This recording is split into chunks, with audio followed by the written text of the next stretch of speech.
அப்பக்குடத்தான் பெருமாள் திருக்கோவில். தஞ்சாவூர் மாவட்டம் கோவிலடி என்னுமிடத்தில் அப்பக்குடத்தான் பெருமாள் திருக்கோவில் அமைந்துள்ளது. பெருமாளின் மங்களாசாசனம் பெற்ற 108 திவ்ய தேசங்களில் இது 6வது திவ்ய தேசம். இறைவன் கருவறையில் புஜங்க சயனத்தில் உள்ளார். தாயார் கமலவள்ளி அமர்ந்த கோலத்தில் காட்சி தருகிறார். உற்சவர் செப்பு திருமேனிகள் உள்ளன.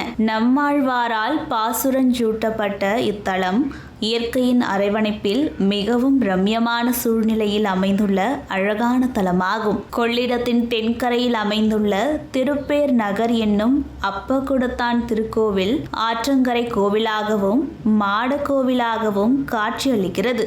இக்கோவில் சோழர்கள் காலத்தில் கற்றளியாக மாற்றப்பட்டுள்ளது. இக்கோவிலின் கருவறை விமானம் இந்திர விமானம் என்ற கட்டடக்கலை பிரிவை சார்ந்துள்ளது. ராஜகோபுரத்துடனும் உள்ளே பலிபீடம், கொடிமரம், கருட மண்டபம் தாண்டி சென்றால் பெரிய திருச்சுற்றும் காணப்படுகின்றன. இத்தலத்தில் வழிகாட்டி விநாயகர் உள்ளார். உபமன்யு என்ற மன்னன் கோபக்கார துர்வாசரின் சாபத்திற்கு ஆளாகி தன் பலம் இழந்தான். தன்னை மன்னித்து சாப விமோச்சனம் தர வேண்டி துர்வாசரிடம் மன்றாடினான்.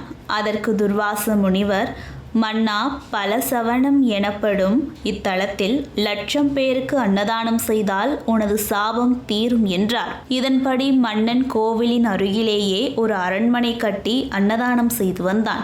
இந்த அன்னதானம் நீண்ட நாட்கள் நடந்தது. ஒரு நாள் வைகுண்டநாதனான ஸ்ரீமன் நாராயணன் வயதான அந்தனர் வேடத்தில் இங்கு வந்து அன்னம் கேட்க அவருக்கும் உணவு பரிமாறப்பட்டது. மன்னனை சோதனை செய்ய நினைத்தார் பெருமாள். அன்றைய பொழுது தயாரிக்கப்பட்ட உணவு அனைத்தையும் உண்டு தீர்த்தார். இதனால் ஆச்சரியப்பட்ட மன்னன், ஐயா, தங்களுக்கு இன்னும் என்ன வேண்டும் என்று கேட்டான். அதற்கு அவர், எனக்கு ஒரு குடம் அப்பம் வேண்டும் என்றார். அதன்படி அப்பம் செய்து கொண்டு வரப்பட்டது. அந்த அப்பக்குடத்தை பெருமாள் வாங்கியவுடன் உபமன்யுவின் சாபம் தீர்ந்தது என தலவரலாறு கூறுகிறது.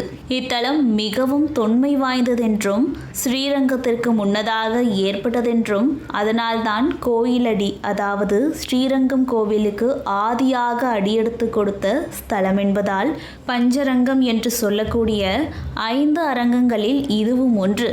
இந்த பஞ்சரங்கத்தை பற்றி குறிப்பிடும்போது ஸ்ரீரங்கத்தை மத்திய ரங்கம் என்று சொல்லுவதால் 5இல் மத்தியமமான 3வது இடத்தை ஸ்ரீரங்கம் பெற்றது.